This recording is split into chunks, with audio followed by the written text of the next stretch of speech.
In the vibrant city of Vancouver, a strange and unsettling rumor began to drift on the wind, carried on the breeze through the towering skyscrapers and into the lush greenery of Stanley Park. This rumor wasn't whispered among humans, engrossed in their daily lives, but rather it spread through the intricate network of the animal kingdom residing within Stanley Park. The squirrels, the birds, the raccoons, all were abuzz with the same peculiar news. The city's human inhabitants were vanishing, one by one, their familiar routines dissolving like mist in the morning sun. The bustling streets grew eerily quiet. The crowded sidewalks became deserted, and a strange stillness settled over the urban landscape. And the local wildlife, attuned to the subtle shifts in their environment, couldn't help but notice the unsettling change. They sensed the absence, the void left by the disappearing humans. Among them was Jerry, a sharp-minded and resourceful black cat, known throughout the city as the leader of the legendary Three Cat Musketeers.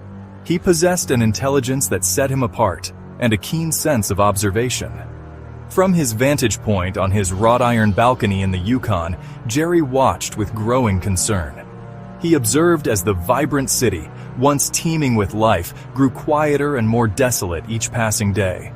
Whispers, carried on the wings of sparrows, and the chattering of squirrels reached Jerry's ears. These whispers spoke of a growing unease, a palpable sense of dread that permeated the park. But the most troubling and significant news came from a frantic raccoon, his voice filled with urgency and fear. The raccoon reported that a wolf, known as Sly, was gathering the region's largest and most formidable animals for an unknown purpose. Bears, majestic moose, and soaring eagles were all answering Sly's call. They were joining him deep within the dense and mysterious rainforest, far from the prying eyes of the city. Together, they were forming a powerful coalition, a force to be reckoned with. This news sent a wave of anxiety rippling through the smaller creatures of Stanley Park. Was this gathering a sign of a potential takeover? A shift in the balance of power? Jerry, ever the guardian of balance and protector of the innocent, felt a responsibility to investigate. He knew he couldn't simply ignore the potential threat brewing in the heart of the rainforest. Was Sly somehow behind the mysterious disappearances of the humans, or was there something even bigger, something far more sinister, at play in the shadows of the city?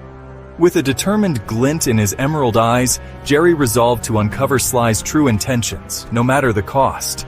He knew that the fate of Stanley Park, and perhaps the entire city, rested on his shoulders. In Pacific Spirit Park, Sly the Wolf convened his council beneath ancient trees. Sly's wisdom ran deep. He'd noticed the humans' absence and sensed the world tipping toward chaos. Humans, for all their flaws, kept a certain order. Without them, disaster loomed. Sly's mission wasn't conquest, but protection. He recruited the strongest animals to guard the city and its fragile balance. A black bear, a bull moose, and vigilant eagles joined him, united by a shared sense of duty.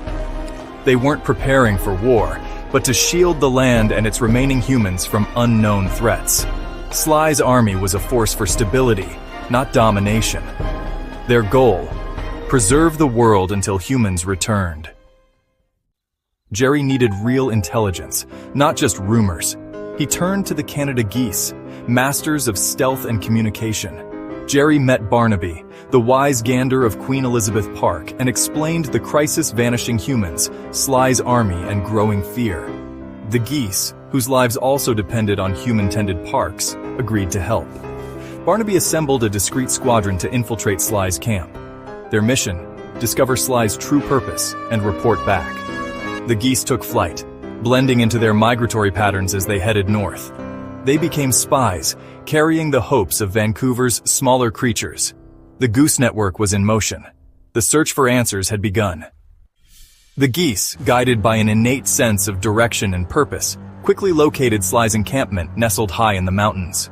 The journey had been long, but their mission was clear. From the shadows, concealed amongst the tall grass and dense foliage, they observed, carefully documenting every detail of the camp's activities. To their surprise, Sly's army wasn't preparing for conquest or domination, but for protection, mutual support, and unity amongst all creatures.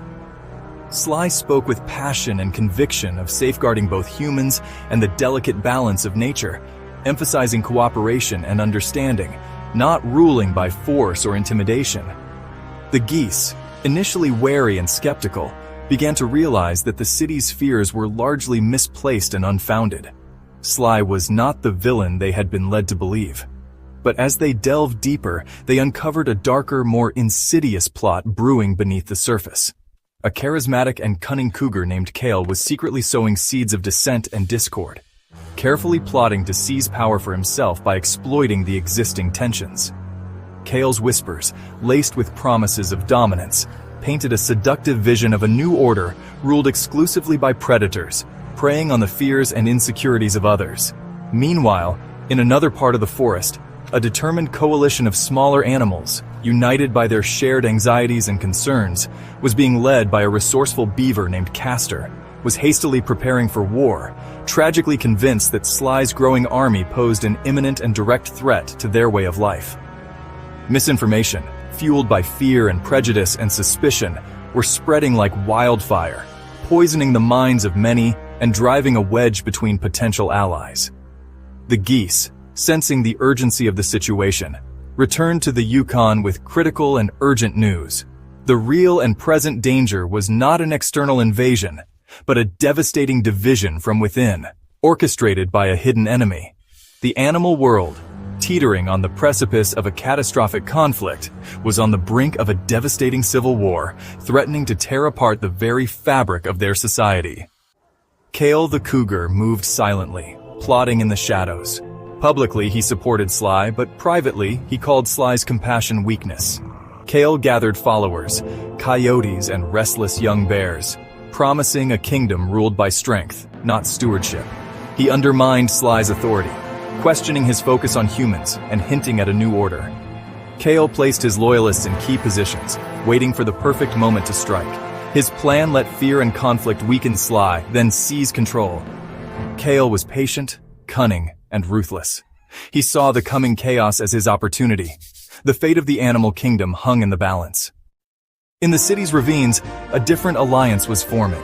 Castor the beaver led raccoons, skunks, squirrels, and even urban coyotes, united by fear of the gathering giants. They saw Sly's army as an occupying force, threatening their homes and way of life. Castor organized intelligence units, defensive lines, and messengers preparing for guerrilla resistance. The small creatures depended on humans for food and shelter. Their disappearance was a crisis. Mistakenly, they blamed Sly's coalition for the upheaval. Tension mounted, and the city's animal factions edged toward war. Misunderstanding and fear threatened to ignite a devastating conflict. The geese returned at dawn, their wings cutting through the crisp morning air. They circled the harbor, a familiar sight, before gracefully descending. They were meeting Jerry by the harbor, as they often did, sharing news and observations from their aerial patrols. Cora, the lead spy among the geese, relayed everything she had witnessed during her recent reconnaissance missions. Sly's true mission, the details of which were becoming increasingly alarming. She spoke of Kale's treachery, a betrayal that threatened to shatter the fragile peace. And she described the small creature's preparations for war, a desperate measure born of fear and misinformation. Jerry saw disaster looming, a conflict that would engulf the entire city's wild population. It was a clash of good intentions gone awry, fueled by ambition and poisoned by fear. The storm clouds of war were gathering fast. Only diplomacy, a delicate and difficult path, could avert the impending catastrophe. Jerry, knowing the stakes, decided to act decisively. He would travel to the North Shore, a journey fraught with peril, to confront Sly and Castor, the leaders of the Raccoon faction. He would expose Kale's plot, revealing the truth behind the manipulations and lies. He entrusted his new animal friends, his loyal companions, with guarding their home and protecting their friends. And he asked the geese, his trusted allies in the sky, for an escort on his dangerous mission. As sunlight broke through the clouds, painting the sky with hues of gold and rose, Jerry, with a heavy heart but unwavering resolve, set out on his journey westward. Unbeknownst to them, the city's animals unknowingly prepared for battle, their fates hanging in the balance. But a small black cat, driven by a profound sense of justice and responsibility, was determined to save them all, no matter the cost. The fate of Vancouver's wild world, its delicate ecosystem and its diverse inhabitants, rested on his courage and his unwavering belief in the power of diplomacy.